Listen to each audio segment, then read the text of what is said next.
Hello friend, welcome back to my channel. আশা করছি আপনারা সবাই ভালো আছেন। আজ আমি দেখাবো পার্শে মাছ ভাপা বা পার্শে মাছের ঝাল। এটা খুব সহজেই আপনারা বাড়িতে বানাতে পারবেন আর খেতেও খুব ভালো হবে। দেখুন, আমি এখানে একটা মিক্সিং বোল নিয়েছি। এর মধ্যে দিয়ে দিলাম 6 থেকে 7টা কাঁচা লঙ্কা আর 3টে শুকনো লঙ্কা। আর আগে থেকে আমি 2 রকমের সর্ষে আর 1 টিস্পুন পোস্ত ভিজিয়ে রেখেছিলাম। এগুলোকে সব দিয়ে দেব। আপনারা চাইলে যে কোনো এক রকমের সর্ষে দিয়েও রেসিপিটা করতে পারবেন। এবার আমি মিক্সিতে একটা ভালো করে পেস্ট করে নেব। এখানে নিয়েছি পার্শে মাছ। এবার এই মাছে আমি হলুদ দিয়ে দিলাম আর দিয়ে দিলাম পরিমাণ মতো লবণ, দিয়ে ভালো করে মাখিয়ে নেব।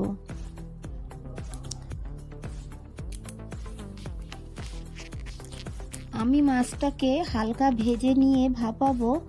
আপনারা চাইলে মাছটা কাঁচা অবস্থায় এইভাবে নুন হলুদ এর মধ্যে দিয়ে দেবেন, তেল আর বেটে রাখা সর্ষে একসঙ্গে মাখিয়ে নিয়ে আপনারা কড়াই তেল দিয়ে এটা দিয়ে ভাপিয়ে নিতে পারবেন। আমি হালকা ভেজে নিয়ে রেসিপিটা করব। দেখুন, গ্যাসে কড়া বসিয়ে দিয়ে দিলাম সর্ষের তেল। তেলটাও গরম হয়ে গেছে আর নুন হলুদ মাখিয়ে নেওয়া পার্শে মাছগুলো আমি দিয়ে দিলাম।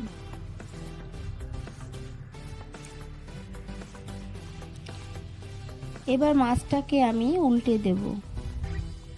মাছটা খুব কড়া করে ভাজবো না, একটু এপিট ওপিট করেই মাছটা তুলে নেব। এই মাছগুলোকে আমি তুলে নিলাম। বাকি মাছগুলোকেও আমি একইভাবে ভেজে নেব।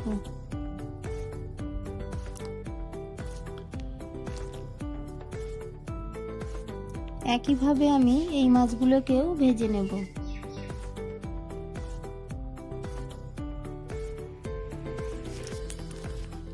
এই শীতে এইভাবে আপনারা যদি পার্শে মাছ ভাপা করেন, দেখবেন খেতে কতটা ভালো লাগবে। এটা দিয়েই আপনাদের খাওয়া হয়ে যাবে।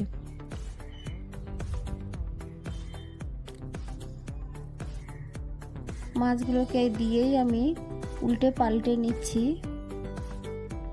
এই মাছগুলো ভাজা হয়ে গেছে, এবার তুলে নিলাম। এই তেলের মধ্যে আমি মিক্সিতে পেস্ট করে নেওয়া সর্ষে লঙ্কা পোস্ত দিয়ে দিলাম।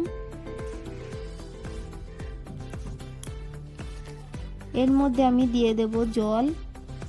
জলটা আপনারা আপনাদের পরিমাণ মতো দেবেন। আপনারা যদি মাখা মাখা করতে চান তাহলে জলটা কম দেবেন। আমি একটু পাতলা রাখবো, তাই জলটা একটু বেশি দিলাম। জলটা দিয়ে এর মধ্যে আমি দিয়ে দেব অল্প লবণ। আমি একবারে বেশি লবণ দেব না, পরে আবারও লাগলে দিয়ে দেব। এর মধ্যে দিয়ে দিলাম হলুদ গুঁড়ো।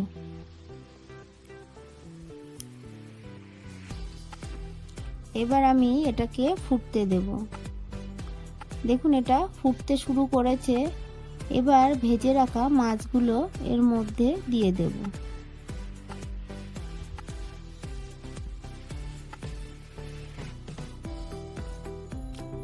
সব মাছ আমি এর মধ্যে দিয়ে এবার একটা ঢাকা দিয়ে 5 থেকে 6 মিনিট আমি ভালো করে ফুটিয়ে নেব। এবার ঢাকাটা তুলে নেব। এবার এর মধ্যে আমি আরও 1/2 টিস্পুন লবণ দিয়ে দিলাম। লবণটাকে দিয়ে আবারও কিছুক্ষণ আমি ফুটিয়ে নেব। ঢাকাটা তুলে এর মধ্যে দিয়ে দেব কুচানো ধনেপাতা।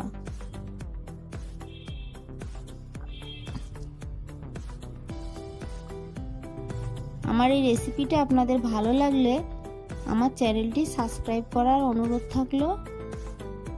এর মধ্যে আমি দিয়ে দিলাম অল্প সর্ষের তেল।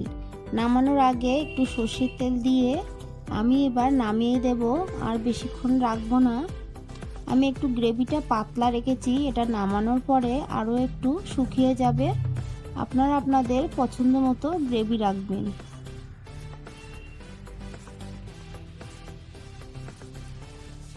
আমার রেসিপিটা আপনাদের ভালো লাগলে আমার চ্যানেলটি সাবস্ক্রাইব করে পাশে থাকা বেল আইকনটি ক্লিক করে দেবেন।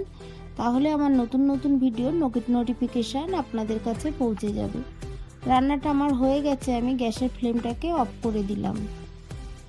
আমার এই রেসিপি ভালো লাগলে একটা লাইক কমেন্ট শেয়ার করতে ভুলবেন না। পুরো ভিডিওটা দেখার জন্য সবাইকে জানাই অসংখ্য ধন্যবাদ। ভালো থাকবেন, সুস্থ থাকবেন।